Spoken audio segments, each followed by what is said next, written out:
This is Walk, a Japanese horror game that you probably haven't heard of yet.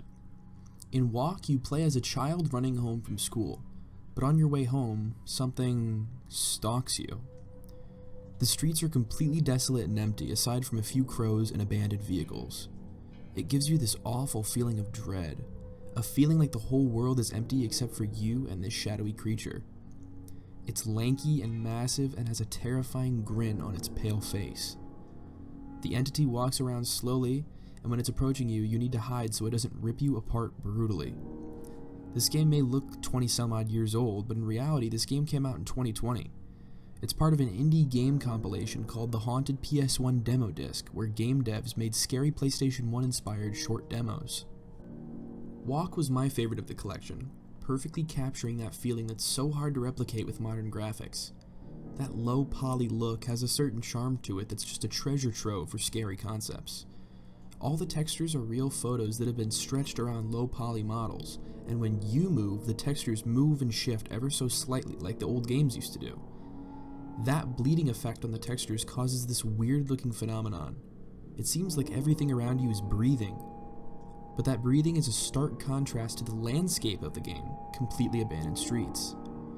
The colors, soundtrack, and location all come together to tell your brain that these areas are dead, but the textures themselves feel like they're writhing. It gives off this subtle, subconscious, and relentless fear and unease throughout the entire experience. The game is seen through the lens of what appears to be a CCTV camera, as it's seen zooming in on you periodically.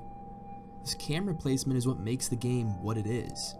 Because you have this forced perspective, you feel like you have no control over what's happening. Every time the creature shows up and you hide, because of the forced perspective, it's hard to tell if you're even really safe or not. Just because the camera can't see you doesn't mean it can't. Because we're already talking about the perspective, let's talk about one of the strangest things in Walk, its use of the second-person perspective. You're viewing everything you do in this game through the lens of an outsider. When the beast shows up, text appears around the screen and you hear voices addressing you, telling you to quickly hide before it sees you. Sometimes it's heavily implied the view you're looking through is the monsters.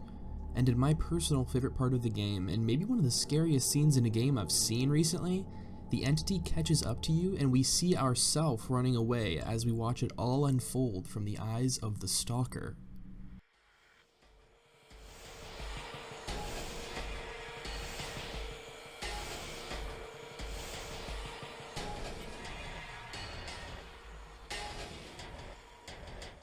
Now we're still controlling the girl, but it's framed in a totally different way now. This oppressive and dominant view is incredibly moving horror at its finest. It speaks for itself in all honesty, a masterful experience that instead of relying on jump scares and loud noises, taunts you with silence and raw anxiety. But the game doesn't just end here. As a matter of fact, there's two completely different endings. Now before I go any further, I made this video not to fully explain the complexities of the game, but mainly just to spread the word and be a starting point for anyone who's as interested in it as I was when I first saw it. This game is not getting anywhere near the amount of notoriety it deserves, and I just wanted to help in any way I could. A lot of the research for this video was kind of hard to do because everything on Google I saw about it was in Japanese, and it was hard for me to quickly learn more because of the lack of a dedicated wiki page or even like a Reddit thread or anything. I basically made this video to be the TLDR that I unfortunately couldn't find. Walk can be downloaded for free and takes like 15 or 20 minutes or so to play because it's just a demo. If this gets turned into a full game, I will be ecstatic.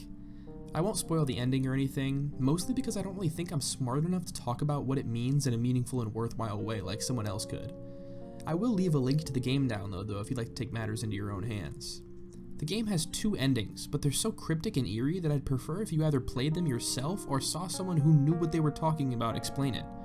Manly Badass Hero has videos of him beating both endings on his channel, and I'll link that in the description as well if you're interested. So now that you know about it, would you want Walk to become a full game?